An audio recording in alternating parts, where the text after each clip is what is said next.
Hey everyone, in this video I'm going to talk about whether the modern reprints are bad for the hobby. I'll be talking about it from both a collecting as well as an investing point of view. So this will be specific to modern promo as well as set card reprints, and I'll give some arguments for both sides. But right off the bat I'll say no, I don't think this is bad for the hobby. I think reprints are a good thing in general, especially done by Pokemon, and let me explain why. I think reprints made by Pokemon specifically are good. This is in comparison to maybe some of the sports card reprints, especially in the 80s, during the Junks Wax era, where a lot of these sports cards were printed to the moon and then resulting in a almost like worthless value for a lot of those cards. And so I think Pokemon does a good job. Even if they reprint, it's generally in moderation. At least the cards will generally still maintain some kind of value, unlike the Junk Wax era where a lot of the sports cards were essentially worthless because they just kept printing them. I'm just talking about Pokemon's past reprints. Of course, I cannot predict what the future reprints will be, but just judging at the past history of reprints, I think that Pokemon does do it pretty well. One of the biggest pros to reprints is that it allows more people in this hobby to be engaged, myself included, obviously, but also a lot of younger kids, right? Because if you think back to when you were a kid, so without reprints, you might not be able to obtain those cards you collected as a childhood and thus create those memories and attachments that you guys look back to today. Kids today will have a very similar type of outlook. I think if there's enough reprints and they can actually get their hands on some cards, especially the modern cards, or if their parents can actually afford it without paying reseller prices, I think this will allow the kids to actually collect and make memories with those cards and hopefully return to the hobby or just stay within the hobby. Maybe they'll come back to the hobby just like a lot of us here on this channel. And so I think overall, reprints, especially for the younger kids, it's definitely a benefit for them. They can, they don't care too much about prices, right? They just care about the actual card, what it looks like, how it feels for them. So I think definitely it's more advantageous for the younger population to get more reprints. And going along with this, lower prices after reprints generally means a lower barrier to entry. This could be really good for a lot of maybe younger adults, maybe for people maybe without super deep budgets to also get engaged within the hobby. So I think definitely bringing down the price allows a larger proportion of the population to be able to collect the cards that they truly want, without having to pay secondary or super high secondary market prices at least. Yeah, I think just going back to the children, I think if the kids are engaged, they'll come back. They'll be more willing to participate in the hobby. I think this will allow Pokemon to have multiple generations and a sort of really big fan base, which ultimately, is what we also want as collectors, right? If you are a collector or investor, you want to have the younger generation engaged. Maybe down the line, you might be selling those cards that you own or invested in today to the current younger generation. And in general, I think this allows just more people to create experiences with these cards without having to pay absurd prices, allowing them to have fun and rip the product. And yeah, I think this will help the market grow, help the hobby organically sustain. And yeah, I think this will be a really important aspect of the hobby. You need people to constantly be engaged. Otherwise, if no one, or if a very small fraction of people can actually afford these products, then I think the market will slowly, diminish. At least there will be less people entering the hobby. Maybe some people want to open cheaper stuff as an introduction to the hobby. And if the prices are so high, they might not even want to, begin collecting. I think for a lot of us, we probably didn't start off spending so much money, right, in the hobby. We might have just opened a pack or two, or maybe, a little collection box or a booster box at most, to sort of re-enter the hobby or rediscover the hobby. People will need that kind of hook. And to have that kind of hook, I think the prices can't be, super high. That's why I think reprints can allow products to reach the general audience and then There will be a fraction of people that realize, hey, I really like collecting cards, and they'll go to the higher chase. So that might be more vintage stuff, that might be stuff they grew up with. And generally, I think that's how people ultimately spend more and more within this hobby. But, I think a lot of people start off with, a hook, whether that's Evolutions or Hidden Fates, which brought a lot of people back. But I think, without these kind of introduction sets, I would say, it's hard to get into it, People don't want to risk that much money getting into a new hobby. They want to slowly ease into it.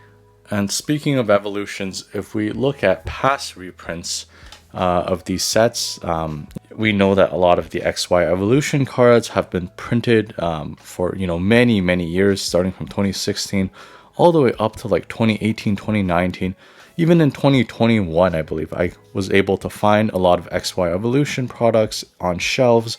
Some of my older videos on this channel, like 2 years ago, I was opening evolutions that was found in my local Toys R Us or Walmart, I believe. They had it in their collection boxes still. XY evolution, I think, is a great example where they printed it so much.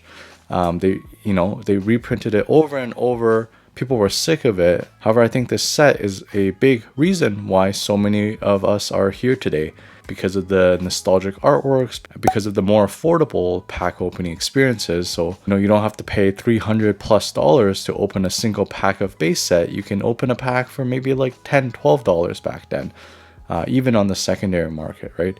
You can find it on shelves, it's like $4. So I think without these sort of entry-level experiences, you wouldn't be able to get hooked into the hobby and then start collecting bigger cards.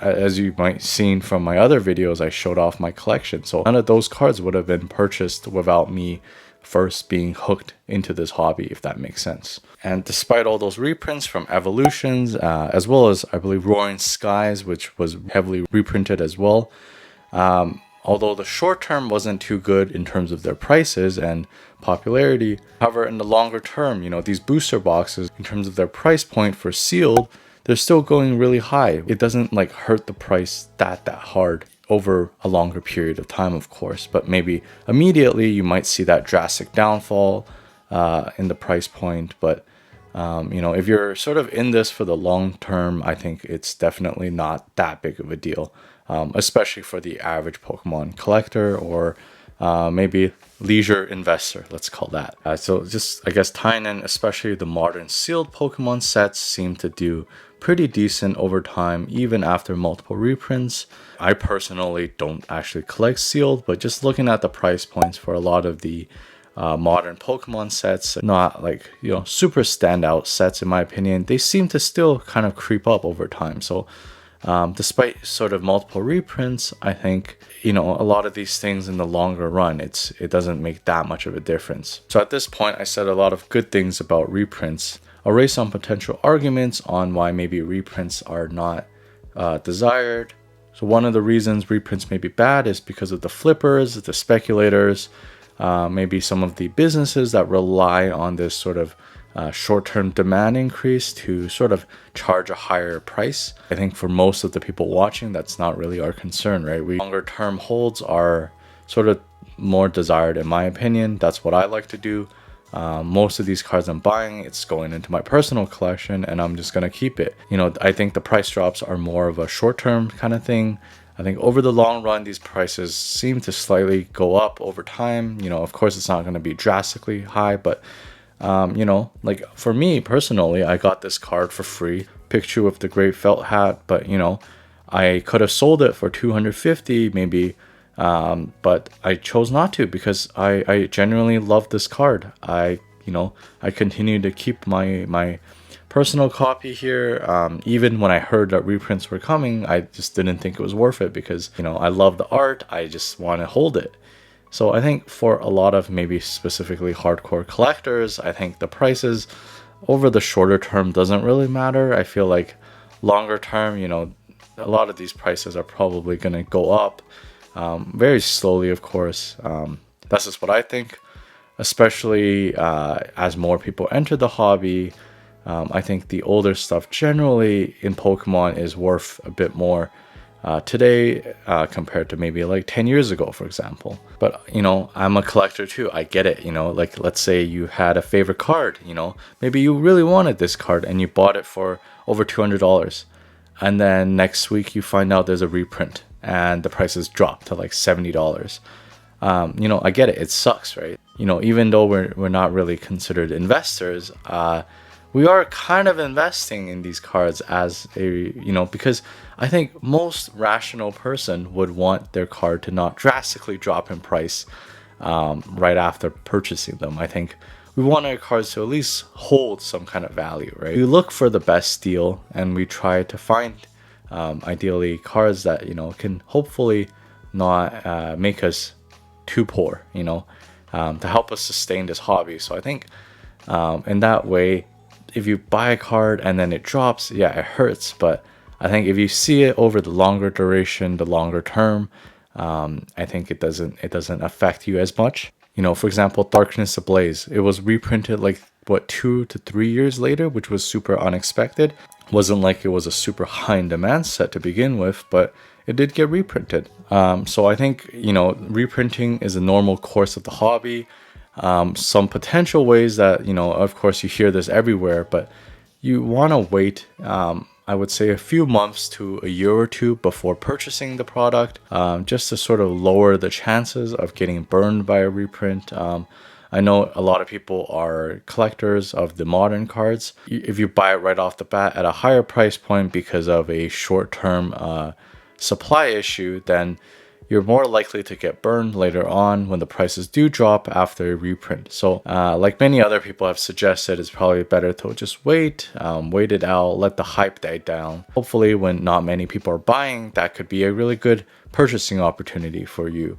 So I think that would be the best advice. However, it's sort of like a mix, like the best time to buy would technically be right before the cards go out of print or off store shelves, and hopefully still find it at MSRP or below MSRP before the prices go up on the secondary market. I know it's hard to time, but generally that will happen, I think, a year or two after the set gets released. Yeah, I think that's probably the best way to do it, is just to be a bit more patient. Please let me know if you guys have any tips. I think Pokemon is generally pretty good at printing to demand. As in, Pokemon will print as many products as sort of they expect people will demand for it. So there is that equilibrium point that gets reached, but I think, they're pretty rational in a way that they're not going to overprint to the moon and then have so much product sitting on store shelves for a very, very long time that it kind of ruins the hobby. That's a little bit less likely, especially just seeing Pokemon's track record. The reason I say this is because for Pokemon to be a successful collectible, there needs to be a range, right? So you have some cards that are easy to pull, great for the kids. However, for us, maybe a bit older of an audience, we want something with a little bit more chase, something that, is a little bit harder to obtain. So I think, if you reprint everything, the prices will all crash, and then there's not that chase anymore. I think it's not going to be as fun and engaging for us. I think that would be the worst thing a reprint can result in, is that sort of super saturated product and supply. And then I think people will then start maybe exiting the hobby because they're losing interest, or it's just not fun for them anymore because everything's so easy, right? So I think Pokemon is pretty good at making that balance with some of their new products being released. I think that they're really good at catering towards the collectors now as well, right? Especially with some of these premium boxes. I think especially the ultra premium collection, like which kid is going to afford a, was it like $200 to $400 box? I think those are sort of geared towards the adults or maybe the collectors. So I think Pokemon does keep this in mind even when they do choose to reprint. This can sort of be seen by the steady increase in the previous generation, so Sword and Shield booster boxes. They seem to be creeping up in value, like a lot of the previous sets, despite them being printed so massively with a lot of reprints. I think over time, these products, I do believe that they'll slowly go up, especially the sealed products. An example of a really short printed set though, maybe Team Up. So Team Up was one of the sort of least printed Sun and Moon sets. This is obviously not the chase card. The chase card in this set is the Latios and Latias, I believe, the alternative art. However, I guess the question comes to, perhaps we're really interested in that card. But I doubt a lot of young kids will actually have that card or own that card, right? So, this goes back to what I previously said, like how engaged or memorable will that set be for those kids? Judging by the scarcity of this product, I don't think too many people will have that many fond memories with it. I think far more people will be, within recent years, be more engaged with XY Evolutions or Hidden Fates, where there was sort of a lot of waves of reprints, but I think people would still be able to comfortably open these products during that period of time, and then have some really cool Pokemon cards pulled. And I think honestly, just having what I really care about is this hobby sort of progressing and multiple generations coming into this hobby, having a good time. And I think this is what makes Pokemon really healthy as a collectible. All in all, I think generally reprints are not bad for this hobby. I think a lot of times, I think it is sort of needed. Like these, I think these arts are beautiful. I think every collector should have one, especially if you like this Pokemon or you like this hobby, right? Because this is so iconic, and I think it's super popular. That's why a lot of the prices were going very high, and I think the majority of people that wanted this card did not get that card from the Pokemon Center because it was constantly being sold out, within like 15 minutes or something like that. So I think that doesn't feel good as a collector. So reprints like that, I think, helps the collectors definitely obtain these cards.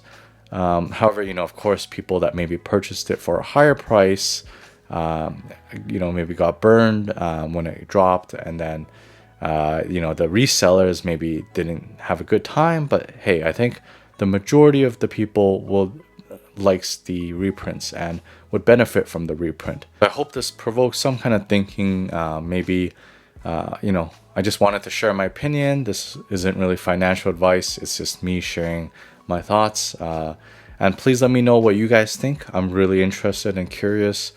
And if you guys are interested in using my affiliate links, they're in the description below. Those are websites that I use a lot and I trust. And yeah, please leave a like on this video if you guys did enjoy it, and subscribe if you like to see similar type of content. And yeah, thank you everyone. Peace out.